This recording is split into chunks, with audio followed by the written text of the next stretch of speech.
Bonjour à tous et bienvenue sur boursicoté.com pour cette nouvelle analyse technique Forex matières premières et crypto-monnaie avec une paire de devises euro-dollar qui encore une fois est venue buter ici sur la zone des 1.1240 qui agit vraiment comme résistance.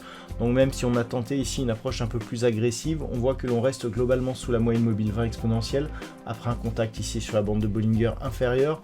Donc ça reste globalement baissier d'un point de vue court terme, mais d'un point de vue un peu plus moyen terme, on est venu là aussi buter sur cette zone des 1.1090, zone qui était précédemment en résistance, donc d'un point de vue un peu plus moyen terme, ça reste haussier. Donc baissier d'un point de vue court terme sur une phase de consolidation, haussier d'un point de vue un peu plus moyen terme. Voilà, on est toujours dans cette configuration.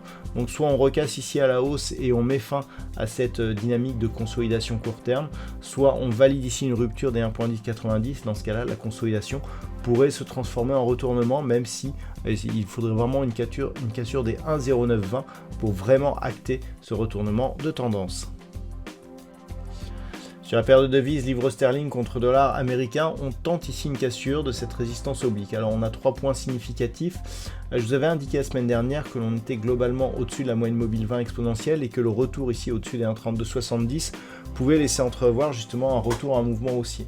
On est venu tester ici un niveau proche de cette zone majeure des 1.3420 et puis la bande de Bollinger supérieure. Donc je rappelle que la rupture éventuelle de cette zone des 1.3420 donnerait un signal assez fort d'un point de vue moyen terme puisqu'on serait sur des niveaux de cotation qui n'ont plus été vus depuis plus de 3 ans.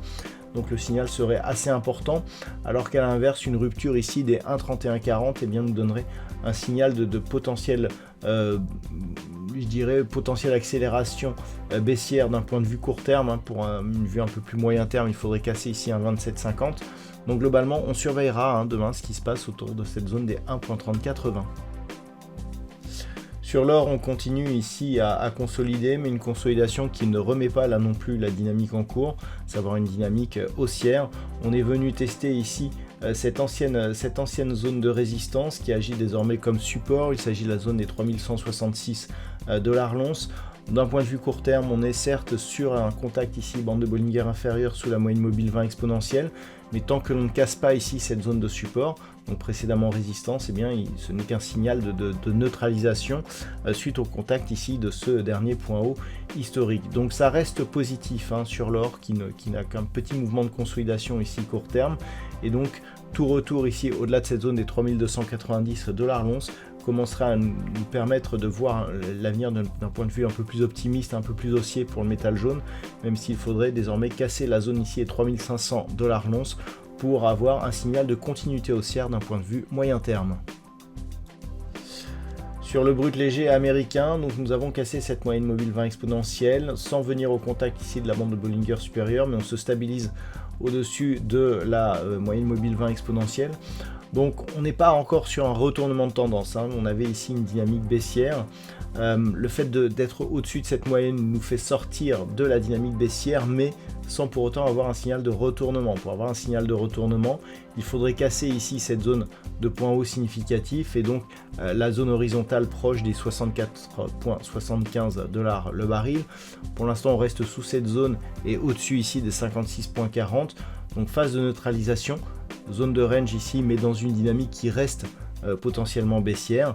Toute rupture ici de la zone des 56,40 $ le baril nous donnerait un signal de poursuite de ce mouvement baissier.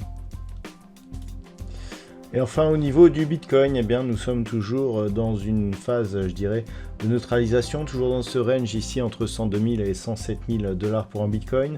Les effets de la dégradation de la dette américaine, donc le AAA retiré par Moody's, a eu un effet plutôt positif. On est venu tester ici la zone de résistance des 107 000 $ pour un Bitcoin.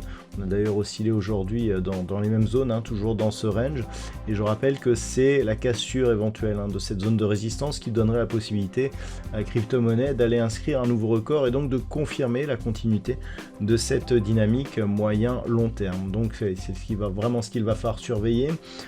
L'éventuelle rupture de la zone des 102 000 ne donnerait pas un signal de retournement fort.